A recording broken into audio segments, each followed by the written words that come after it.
हम वन करने जा रहे हैं चैप्टर 14 का, क्योंकि चैप्टर 14 भी हमारे पेयरिंग स्कीम में है। ठीक है, पेयरिंग स्कीम में चैप्टर 14 के हमने न्यूमेरिकल भी करना है और थ्योरी पोर्शन। थ्योरी का मैंने आपको बता दिया है, बट इसमें न्यूमेरिकल जो है बहुत आसान सा है और चांसेस ज़्यादा किसके हैं, न्यूमेरिकल के हैं 14 चैप्टर के। तो इसमें जो 14 चैप्टर में न्यूमेरिकल में कुछ चीज़ें इंपॉर्टेंट, जैसे आप लोगों ने पहला इसमें करंट का फार्मूला पढ़ा है, करंट मालूम करना, करंट मालूम करना जो है इसका फार्मूला पढ़ा है ना, इलेक्ट्रिक करंट का I is equal to Q over T. तो ये हमारे पास एक फार्मूला आपने ये पढ़ा है। दूसरा इसमें आप लोगों ने एक फार्मूला पढ़ा हुआ है, वो है ओहम लॉ। कौन से? ओहम का कानून जो है V is equal to I R, ये भी आप लोगों ने पढ़ा है। ठीक है, तो मोस्टली ये जो है क्वेश्चन इसमें यूज़ होंगे। उसके अलावा जो है ना रेजिस्टेंस के कुछ और भी यूज़ हुआ है, जैसे हमारे पास इक्वलेंस रेजिस्टेंस मालूम करनी है किसी भी रजिस्टर की, मतलब दो या दो से ज़्यादा रजिस्टर एक सर्किट में लगे हुए हैं और उन रजिस्टर्स की इक्वलेंस रेजिस्टेंस फाइंड आउट करनी है।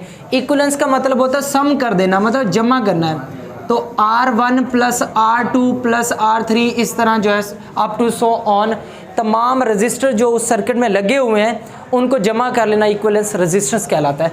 तो ये तीन जो है क्वेश्चन जो है, मतलब तीन फार्मूलाज मोस्टली चैप्टर नंबर 14 में यूज़ हो रहे हैं। तो ऐसे समझ लें ये हमारी टूल किट के लिए फार्मूलाज यही काम आने हैं। तो इसमें प्रॉब्लम नंबर 1 है चैप्टर इसका 14 का जो हमारे पास दिया हुआ है 14.1। ठीक है, 14.1 का पहला प्रॉब्लम दिया हुआ है, एक वायर में से 1 मिनट में 3 मिली एम्पेयर, कितना हमारे पास 3 मिली एम्पेयर करंट बहता है। तो सबसे पहला पॉइंट आपको पता है हेडिंग वही गिवन डाटा की लिखनी है, और उर्दू इंग्लिश वाले दोनों यही जो है ना सेम हेडिंग, यही प्रॉपर इसी वे में जैसे मैंने पहले बताया हुआ है। तो ये हमारे पास इसमें जो पहले चीज़ दी हुई वो 1 मिनट टाइम दिया हुआ है, कितना 1 मिनट टाइम। तो t इज इक्वल टू वक्त जो टाइम हमारे पास है 1 मिनट, और 1 मिनट को हम कन्वर्ट करेंगे किस में, सेकंड में कन्वर्ट कर लो तो हमारे पास इसको ये कितने 7 सेकंड हो जाएंगे। ठीक है, उसके बाद हमारे पास अगली जो चीज़ दी हुई करंट दी हुई है वो 3 मिली एम्पेयर। तो करंट को हम I से रिप्रेजेंट करते हैं और वो है 3 मिली एम्पेयर, और मिली हमारे पास प्रीफिक्सेस है, उस प्रीफिक्सेस की वैल्यू पुट करना ज़रूरी है। तो मिली की वैल्यू यहाँ पर 3 मल्टीप्लाई 10 रेज़ टू पावर जो है -3 एम्पेयर में कन्वर्ट कर लें, क्योंकि मिली की वैल्यू कितनी है 10 रेज़ टू पावर -3 है। एंड देन हमने अगली जो चीज़ की वायर में कितना चार्ज गुजर रहा है, चार्ज मालूम करना है। देखिए इस तरह का अगर दूसरी जो चीज़ अगली हेडिंग आ जाएगी टू फाइंड, तो चार्ज हमने क्या करना है, फाइंड आउट करना है, और चार्ज को क्यू कहते हैं और क्यू मालूम करना है। तो पहला फार्मूला जो मैंने बताया हुआ है I इज इक्वल टू, तो इसमें सॉल्यूशन करना है हमारे पास, सॉल्यूशन की तीसरी हेडिंग होगी। तो I इज इक्वल टू हमारा फार्मूला है Q ओवर T, ये है इलेक्ट्रिक चार्ज का फार्मूला, और यहाँ से हमने मालूम करनी है क्या चीज़, Q मालूम करना है। ये T इधर डिवाइड दूसरी तरफ आके क्या हो जाएगा, मल्टीप्लाई, तो ये हमारे पास ये फार्मूला बन जाएगा। ऐसे ही I की वैल्यू आपके पास है, ये हमारे पास I की वैल्यू दी हुई है, और जो है इसके टाइम की वैल्यू भी दी हुई है, दोनों को मल्टीप्लाई कर लो। I हमारे पास है 3 multiply 10 raise to power -3 multiply 60, और ये Q हमारे पास आ जाएगा। दोनों को मल्टीप्लाई करने के बाद हमारे पास जो ये आ गया 180 मल्टीप्लाई 10 रेज़ टू पावर हमारे पास आ जाएगा -3 वैसे के वैसे।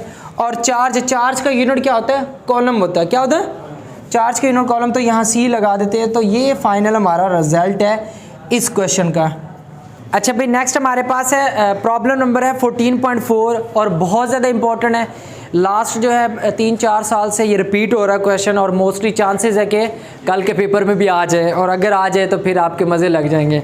तो ये हमारे पास क्वेश्चन दिया हुआ है, अगर कंडक्टर के अतराफ पोटेंशियल डिफरेंस दिया हुआ वो 10 वोल्टेज है।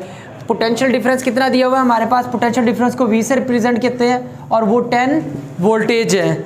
और अगर इस कंडक्टर में से 1.5 एम्पेयर करंट बह रहा है या गुजर रहा है, तो करंट हमें पता है कि उसे I से रिप्रेजेंट करते हैं, और 1.5 एम्पेयर। उसके साथ हमारे पास जो दी हुई है चीज़, इस करंट से 2 मिनट में कितनी एनर्जी हासिल होगी, हमने एनर्जी फाइंड आउट करनी है, और टाइम हमें दिया हुआ वो कितना 2 मिनट है। 2 मिनट को सेकंड में कन्वर्ट कर ले, क्योंकि साइंटिफिक में कन्वर्ट करना ज़रूरी है, तो ये कितना हो जाएगा 120 सेकेंड हो जाएगा। अब इसमें अगली जो चीज़ मालूम क्या करनी है, फाइंड आउट क्या करना है, तो हमें एनर्जी का है, एनर्जी को W से रिप्रेजेंट करते हैं, ठीक है। एनर्जी को वर्क डन कहते हैं, वर्क डन फाइंड आउट करना है। तो यहाँ से आप लोग एक फार्मूला यूज़ करेंगे पावर का। किसका?